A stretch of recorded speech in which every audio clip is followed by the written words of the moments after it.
Yo, vous allez bien? Bon, en tout cas, je déborde d'énergie. Donc aujourd'hui, une nouvelle vidéo pour te parler de la nouvelle saison de Baki. Comme je te l'avais déjà présenté, j'avais promis que je ferais une review quand plusieurs épisodes seront passés et on ferait le bilan de cette saison. Même si la saison est loin d'être finie, enfin je pense, c'est l'occasion de faire un bilan. Et surtout que personne ne parle de Baki, donc c'est l'occasion de repasser une couche. Si certains d'entre vous n'ont pas encore commencé l'anime, je te présente l'anime, les enjeux de l'anime et à quel point il va être génial dans cette vidéo. Alors malgré tout, tu sais très bien que Baki c'est un de mes animés préférés, mais dans cette saison après 13 épisodes, j'ai d'énormes déceptions. Bon, il est génial, il y a rien à dire, il est génial, mais il y a quand même des trucs qui me dérangent. Et comme j'ai pas lu le manga, je sais pas trop comment ça se passait, donc c'est l'occasion de partager tous ensemble autour de cet animé. Et bien entendu, si tu ne veux pas te faire spoiler, va regarder l'animé ou ne le regarde pas, mais viens pas péter les couilles dans les commentaires. Je déteste les gens qui se plaignent de spoil. Vous êtes des vrais lopettes les gars. Donc voilà, tu connais la couleur de la vidéo d'aujourd'hui, mais avant, j'ai deux trucs à te dire. Le premier truc, c'est que je recherche de nouveaux chevaliers d'or. Je l'ai dit plusieurs fois, les chevaliers d'or, c'est des gars qui s'occupent d'un groupe de personnes sur le Discord. Donc ils ont leur team, ils doivent gérer tout ça, etc.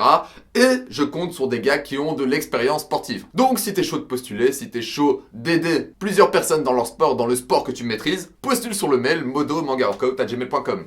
Et deuxième truc, je me chauffe à lancer un des projets que je t'avais annoncé, donc des camps d'entraînement. Donc comment ça va marcher? Pour l'instant ça va pas être des semaines, mais ça va plutôt être des week-ends. Des week-ends de 2-3 jours et je pense que ça sera à la mer. Donc peut-être fin septembre t'auras le premier camp d'entraînement, à la hippo. Donc ceux qui sont chauds, dites-le dans les commentaires. Et bien entendu je ne prendrai que des personnes majeures. Donc j'ai tout dit, on peut enfin commencer. C'est parti pour la review de la saison 3 de Baki. Alors voilà, comme on le sait, cet arc de Baki est articulé autour de 5 prisonniers. 5 prisonniers qui vont s'évader de leurs prisons respectives, etc. Et 5 prisonniers qui sont super dangereux. Dangereux en termes de combat. Et pour aller plus loin, un truc qui est propre à ces prisonniers, c'est qu'ils n'ont aucun scrupule à se battre avec des arts martiaux plus sombres ou plutôt avec des armes. Donc voilà, c'est ça un grossier résumé de l'arc. Baki et sa bande vont devoir affronter ces 5 prisonniers. Mais comment est-ce que tout ça va être mis en place? Comment le scénario va-t-il tenir la route? Enfin, je te parle de scénario, mais on s'en balèque totalement. Si on regarde Baki, c'est pour voir de la fight. Bref, les premiers épisodes vont tourner autour de la présentation des 5 prisonniers et vont tourner autour de la mise en place du scénario. Donc on s'en doute. Et malgré tout, c'est vraiment dynamique. Si je me souviens bien, dès le premier épisode, il y a bim un combat. Dès les premiers épisodes, on rentre directement dans le vif du sujet. Et ça mettait vachement la hype. On voit directement les 5 prisonniers et on voit leur évasion. Donc on se rend compte directement que c'est des monstres. Et en parallèle, on voit l'évolution de Baki. Baki, après sa victoire du tournoi, ouais je te spoil, mais va regarder absolument la saison 2, mais on voit Baki dans sa vie de lycéen. Et ça aussi c'est cool parce qu'on voit que Baki se fait respecter par tout le monde. Tout le monde se chie dessus rien qu'à la présence de Baki. Alors je t'avoue que ce passage je l'ai pas trop compris, mais les 5 prisonniers éparpillés dans des prisons différentes du monde vont faire en sorte de se retrouver au même endroit. Comme par hasard. Je sais qu'il y avait une raison, il l'avait expliqué, mais moi, j'ai pas tortillé, tu vois. J'étais là pour regarder du combat, donc j'ai pas trop réfléchi. Bref, ils vont tous se retrouver au même endroit. Cet endroit étant la ville de Baki. Et le premier qui va partir à la rencontre de Baki, c'est Spec. Spec, ce chauve tout violent et colossal qui n'hésite pas à utiliser les armes les plus dangereuses. Et le plus drôle dans cette histoire, c'est que Spec va se faire arrêter, mais que malgré tout, il va sortir de la prison en s'en battant les steaks. Le gars il sort, il rentre, il fait n'importe quoi. Spec franchement c'est un des personnages les plus drôles de cet arc. Donc voilà, les 2 premiers épisodes c'était ça, c'était la présentation des prisonniers et Spec qui fout un peu la merde. Ensuite les épisodes suivants vont parler du jeu qu'ils ont mis en place. Donc les 5 prisonniers vont se rencontrer et les 5 meilleurs fighters, je pense, les 5 meilleurs fighters de l'arc du tournoi de la saison 2 vont aussi se rencontrer au même endroit. Et ensemble, eux qui sont tous avides de combat les plus violents les uns que les autres, ensemble ils vont mettre en place un jeu avec une seule règle. Y a pas de règle. Tu peux venir attaquer l'autre quand tu veux. Donc la ville devient un champ de bataille. Et malheureusement, Baki qui avait rien demandé, il se retrouve impliqué dans tout ça. Je sais pas ce qui va se passer pour la suite, mais actuellement on a l'épisode 13, et ce qui se passe c'est qu'on a eu vraiment 2 combats. 2 gros combats. On a eu des apparitions des prisonniers un peu partout, mais je considère pas ça comme des combats. Les 2 gros combats qu'on a eu jusqu'à présent, c'est tout d'abord Spec. Donc Spec se chauffe colossal, qui va affronter Hanayama. Hanayama, on le voit depuis la saison 1. Donc tu connais l'issue de ce combat, mais franchement, c'est pas ça le plus important. Le plus important, c'est tous les dénouements qu'il y a eu dans ce combat. Franchement, pour moi, c'est un des plus beaux. C'est un des plus beaux, je savais même pas qui allait gagner, je comprenais à moitié ce qui se passait, c'était vraiment... Chaque épisode à ce moment-là, je les attendais impatiemment. D'ailleurs, pour l'anecdote, il faut savoir que Spec a vraiment été inspiré d'un serial killer. Richard Speck, un Amerloc.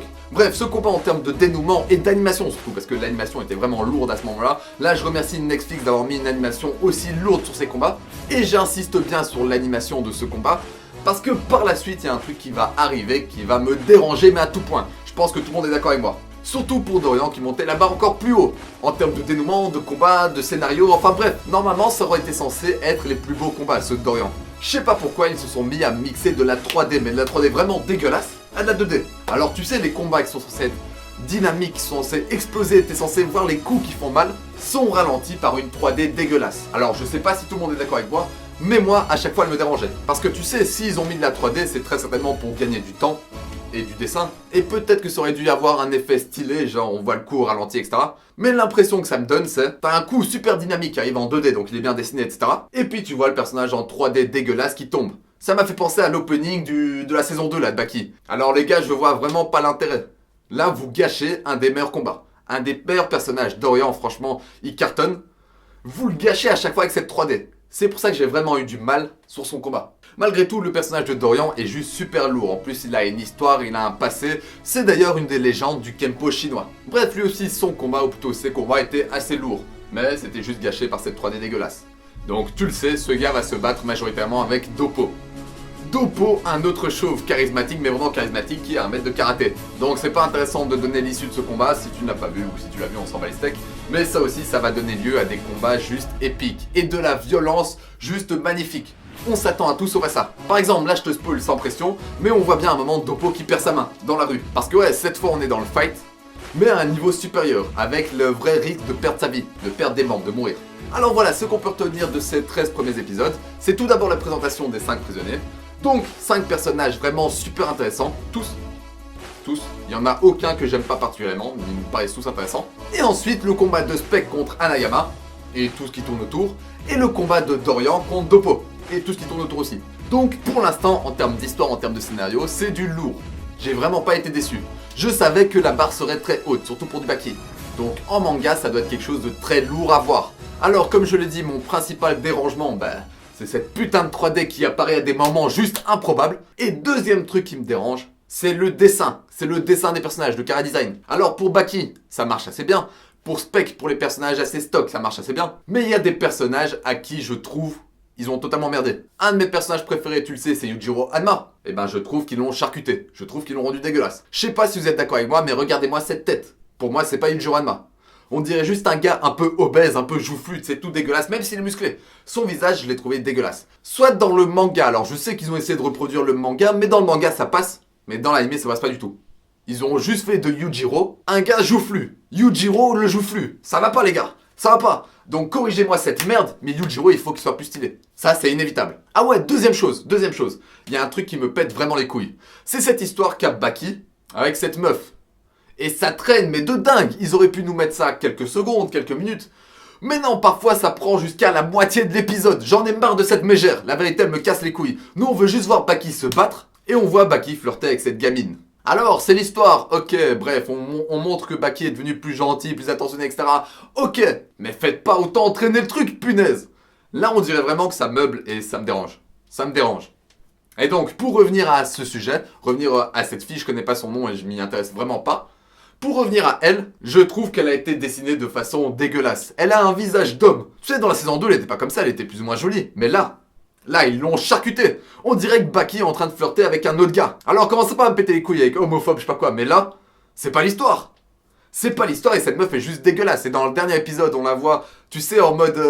elle rougit, elle est là, elle est en pyjama et tout. Mais punaise, j'avais envie de devenir moi-même un des prisonniers et d'aller la charcuter. Je crois que cet animé est fait pour dessiner des bonhommes. En fait, là où ils ont merdé, c'est qu'ils ont mis des traits de bonhomme à un personnage féminin.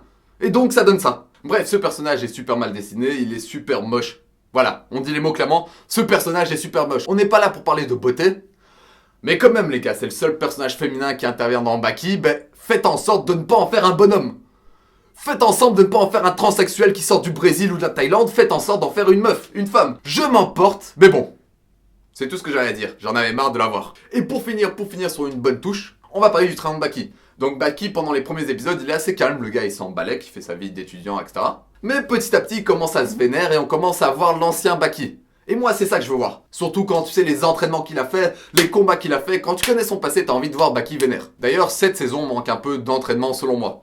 Bon, alors on verra par la suite, mais voilà. Et pour finir en termes de cara design, je trouve que Baki est assez stylé. Malgré son grain de beauté de salope italienne, c'est le grain de beauté qu'il a là, ils l'ont rendu assez stylé. Alors, qu'est-ce que je pense des prochains épisodes qui vont arriver? À mon avis, les combats vont être vraiment stylés. S'ils arrivent à virer cette 3D, si la meuf là elle dégage, cette saison ne sera que à son apogée. J'ai hâte de voir le combat de Doyle. Doyle, c'est le gars qui a survécu à la chaise électrique. Lui, franchement, j'ai hâte de le voir. J'ai hâte de voir ce que ça va donner. Peut-être il va s'affronter contre Baki. Ouais, à mon avis, il va se battre contre Baki. Peut-être contre Baki ou contre Retsu, je sais pas. Je le sens. Et sinon, Sirkoski, ouais, c'est cool, mais sans plus. C'est juste un gars qui charcute des gars au combat, donc j'imagine que c'est un personnage moyen qui va se battre contre lui. Je sais pas trop qui, mais voilà. Sans plus. Bref, j'ai fait le tour de ce qu'on peut appeler cette review. C'est pas vraiment une review, c'est plutôt une mise au point de cette saison. Et peut-être qu'on en fera une à la fin de cette saison. Donc, merci à tous d'avoir suivi cette vidéo. Et en attendant la prochaine vidéo, mange bien, dors bien et entraîne-toi bien. Sur ce, Jana!